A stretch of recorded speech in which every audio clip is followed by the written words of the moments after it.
एक समय की बात है, एक नगर का राजा एक बार शिकार करने के लिए अपने सैनिकों के साथ जंगल गया हुआ था। बहुत देर हो गई थी मगर एक भी शिकार हाथ न आया।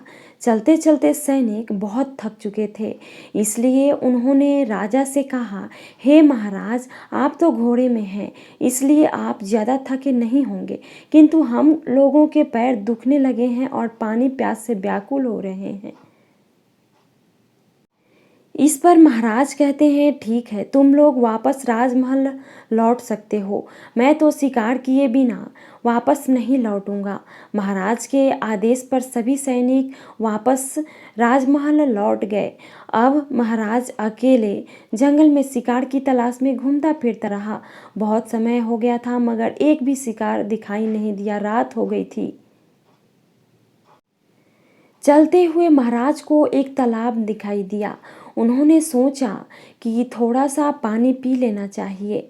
महाराज पानी पीने के लिए अपने घोड़े से उतरकर जब पानी पी रहे थे, तभी तालाब के दूसरे छोर में एक सुंदर सी कन्या पानी लेने के लिए आई।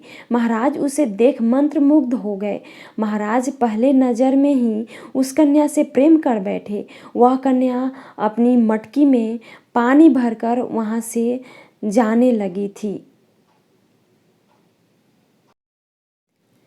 महाराज भी उसके पीछे पीछे जाने लगा, मगर कुछ ही दूरी पर वह कन्या गायब हो गई।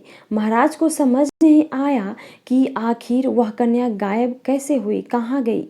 महाराज अपनी सुध बुध खोकर पागलों की तरह उस कन्या को पूरे जंगल में ढूंढते फिरते रहे, मगर वह कन्या कहीं नहीं मिली।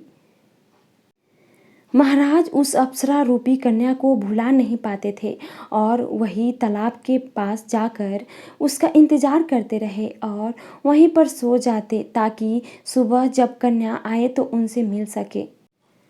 महाराज रात भर सो न सका और सुबह का इंतजार करता रहा और जैसे ही सुबह हुआ महाराज उठा और कन्या की राह देखता रहा, मगर वह कन्या दिन को कभी आई ही नहीं। महाराज सोचने लगा कि शायद वह कन्या शाम को ही आती होगी, इसलिए उसने प्रतीक्षा करने की सोची।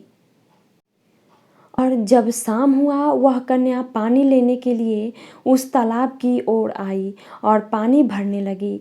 उसे देख महाराज जल्दी से उसके पास चला गया और कहा, हे अप्सरा रूपी कन्या, तुम कौन हो, कहाँ से आई हो। कन्या कुछ कहती नहीं है। महाराज दोबारा उसे पूछता है, फिर भी कन्या चुपचाप पानी भरकर वहाँ से चली जाती है।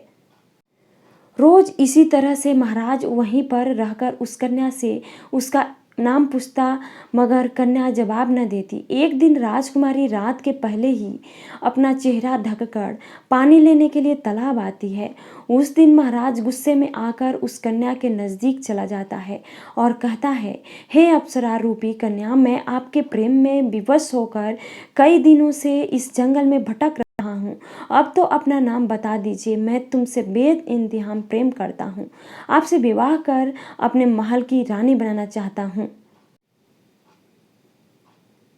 हमेशा की तरह कन्या कुछ न कहकर अपने कुटिया की ओर जाने लगती है।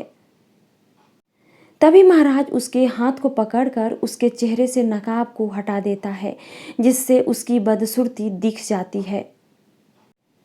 अब राजकुमार के प्रेम से उस राजकुमारी का श्राप भी टूट जाता है और दोनों एक दूसरे से विवाह कर अपने महल की ओर लौट जाते हैं। यह देखकर राजकुमार चौंक जाता है, फिर भी राजकुमार उनसे उतना ही प्रेम करता है और उस कन्या से कहता है, हे अप्सरा रूपी कन्या, तुम्हारे इस चेहरे का राज क्या है। मुझे तो मालूम नहीं, दिन में बदसूरत और रात को एक अप्सरा से भी ज़्यादा सुंदर हो जाती हो, मगर अब भी मैं तुम्हें उतना ही बेइंतहा प्रेम करता हूँ। इस पर कन्या कहती है, हे युवराज, सुनना चाहते हैं तो सुनिए। एक बार जब मैं और मेरी सखियां अपने राजमहल के बगीचे में खेल रहे थे, तभी एक कुबड़ा ऋषि हमारे बगीचे में आ पहुंचा और मुझे खेलते देख मेरी सुंदरता पर मोहित हो गया। मुझसे विवाह करने का प्रस्ताव मेरे से रखा, मगर मैंने उसे उपहास उड़ाते हुए कहा कि देखो, यह एक कुबड़ा ऋषि मुझसे विवाह करना चाहता है जो ढंग से खड़ा भी नहीं हो पा रहा है। इस पर ऋषि ने मुझे श्राप देते हुए कहा कि अरे दुष्ट कन्या, अगर किसी के प्रेम को ठुकरा दिया जाए ये तो ठीक है, मगर उसकी कमजोरी का उपहास उड़ाना ठीक नहीं है। इसलिए तुझे मैं श्राप देता हूँ, जैसे जैसे सुबह होगी तुम्हारी खूबसूरती बदसूरती में बदलती जाएगी, और जब तुम अपने आप को देखोगी तो तुम्हें घृण आने लगेगा। लोग तुम में थूकेंगे। जैसे ही रात होगी तुम पुनः अपने असली रूप में आ जाओगी।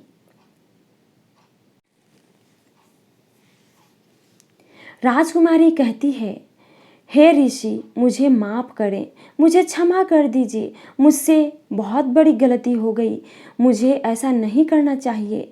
यह कहते हुए राजकुमारी उसके पैरों पे गिर जाती है और बार बार क्षमा याचना करती है। इस पर ऋषि को दया आ जाती है और कहते हैं, तो ठीक है कन्या, जब कोई राजकुमार तुम्हें तुम्हारी इस अवस्था में भी प्रेम करे तो तुम्हारी यह श्राप टूट जाएगी।